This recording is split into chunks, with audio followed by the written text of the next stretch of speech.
want to make sure I go over the new assignment that's going to go out today. First, let's move the sorting of the widgets because we missed covering a couple of that material. Let's move on to the next assignment. Right, so I think it's fairer that way. Only for the folks that are here. No, I'm just kidding. Image upload? Oh, we didn't cover that either, right? Sure. Yeah, let's move on to the next one. All right. So for the next assignment, you're asked to refactor the current implementation of the project that you're working on, so that instead of having hard-coded values and arrays of objects on the server side, that should be stored in the database instead. Okay.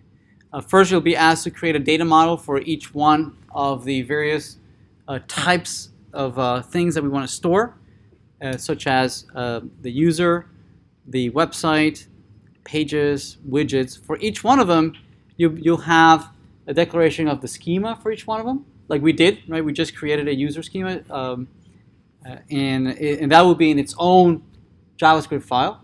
In a separate file, you'll be creating a model, right? That uses the schema to create an instance of the model, and it will host all the functions, all the finders, all the creates, all the updates, all the deletes, right?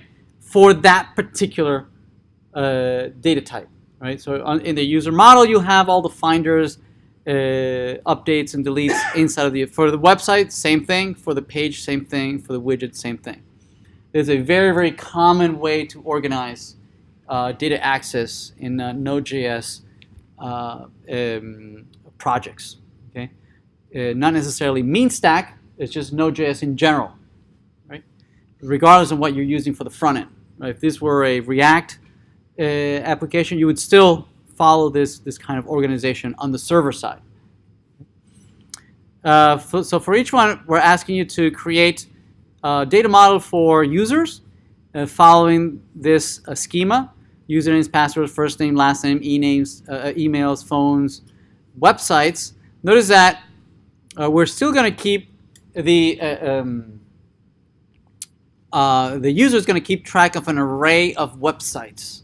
Right, so from the point of view of the user can have a list of websites associated to that user. Right? Notice that this is somewhat different on what you would expect if you're using a relational database. Right? In a relational database, typically, when you have a container where you have a parent and a child, right, or the wholes made up of several parts, usually it is the parts who have references back to the parents, right, to the wholes, right?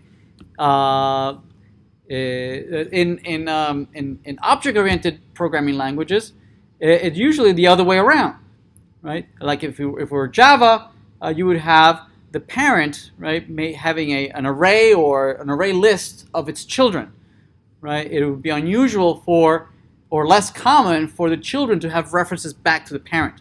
Although you can have it both ways, right? You can have parents having collections of children, and the children then having references back to their parents, right? Less common, but certainly you can have that. So here, we're asking you to have the parent user having an array of children websites, okay? So have instances of websites. We also, so that's for the schema. Then for the model, you're going to implement all these functions to be able to create a user, to find a user by ID, find a user by username, find a user by credentials, username and password, update a user, and delete a user. Okay? Right? And you'll be using the model to go out to a database and update and whatnot, and like we've shown you before. Same thing for websites. For websites, the schema, the normal schema would be that you have names, description, the date that is created, but then you have some other fields here, like for instance the user, right? So here you have a data model that is referencing another data model, I'm saying that this website belongs to that user. Okay, and this reference in the database is going to be stored as an ID, meaning it's going to like a foreign key, right? If you come from relational databases, this should look like this is exactly what a foreign key does, right? You have one record referencing another record. Here you have a record of one website referencing a user object, right? Saying that it is I belong. This website belongs to that user. That user is my developer, my creator. Okay, and that would allow you to filter, saying, given this user, which are the websites that belong to that user, because you can always compare it against the user, the underscore user. Make sense? Right? Now, the way it's going to be stored in the database is just the ID of the user. But Mongoose is smart enough to resolve that reference. It says, oh, you're referencing that other document in that other collection? What Mongoose can do is not just give you the ID. If you ask of this from Mongoose, right? Mongoose can then say, ooh, instead of just giving you the ID, I'll actually give you the whole object that goes there. Right? Let me go back to the database with that ID and fetch for you the object that is represented by that ID and give it back to you as a full-blown object. Okay? This is the closest we would have to a join. Right? In SQL, this is a common thing. I have the user table, I have the website table, right?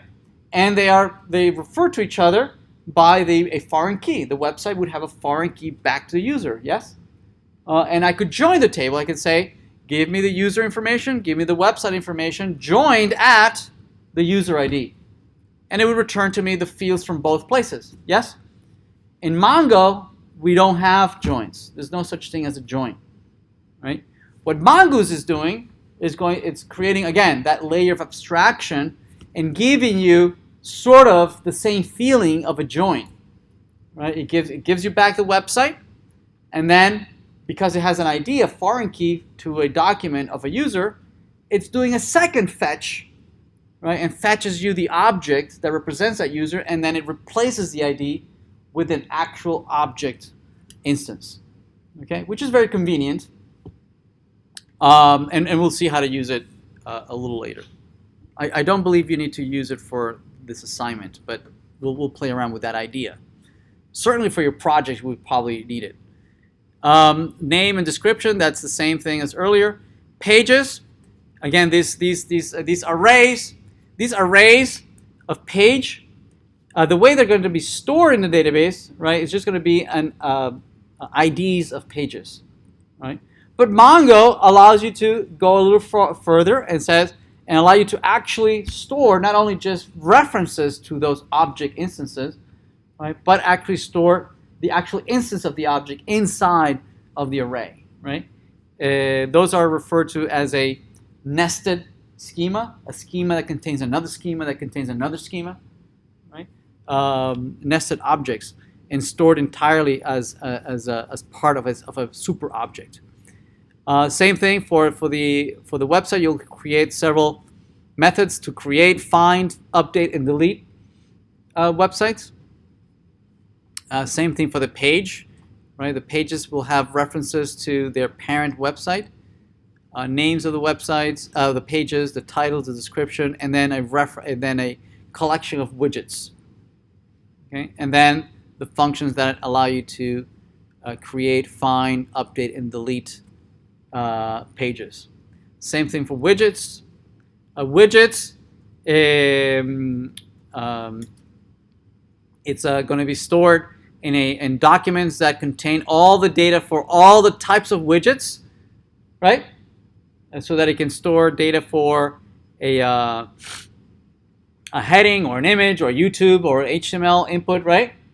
So it's a flattened, we call it a denormalized representation of a hierarchy. Right? The hierarchy is really that you have a base class widget, and then you have several inheritance widgets, right, that inherit from their parent. Yes, we don't have object-oriented support in Mongo. Right? Instead, what we're going to do is that we're going to flatten the representation into a single collection. Right? And then we have same thing, being able to create, find, update, and delete, and reorder widgets. Okay. All right. So not only are you going to be working in this assignment on actually implementing the reordering, but storing in a database in the correct order as well. Okay, which is going to be exciting.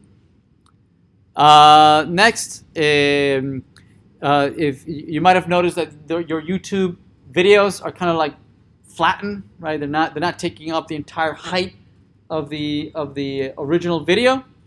Here's some styling that you can use so that it maintains the original aspect ratio, right? That it doesn't flatten. So there it is. There's some styling tips. Also, there's a new widget that we're going to be implementing. This widget is the HTML widget that we hinted at earlier, where what we'd like to be able to do is to, instead of creating all these headings and YouTube videos and whatnot, get a full-blown editor, right? Full-blown editor that you can maybe just copy an entire snippet of HTML and just paste it in there, right? So that you can maybe just scrape content from a website, right? You can just copy it and then just paste it in there.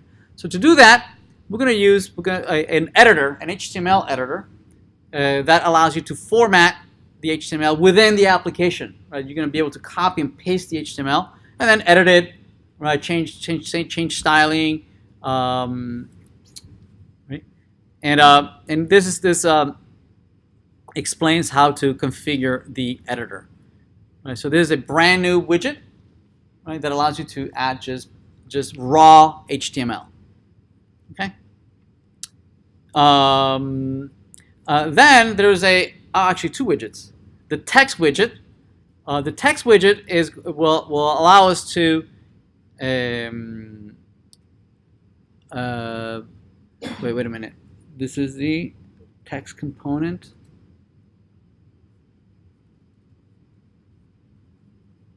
Oh, right. Okay. So yeah, the text widget is going to allow us to add our very first input field, right? So that folks that are using our application, for instance, they could fill out a form, right?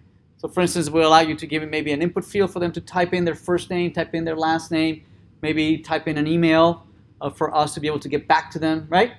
Maybe provide them a text area where they can give us some feedback from our website, yes? Or if we're making a website where folks can post a blog entry, right? We can give them a formatted text area where they can type in and bold and underline and maybe change colors or maybe do some light formatting of the text that they want to send us. Maybe they want to send us an email, right, through our web application, right? So this widget will allow them to render either as a plain old input field or render as a text area.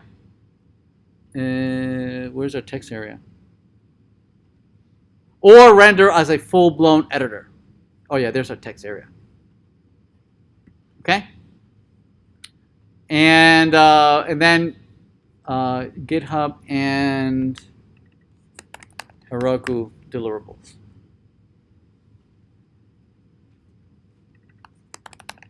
Heroku. All right. And Heroku. All right. Excellent.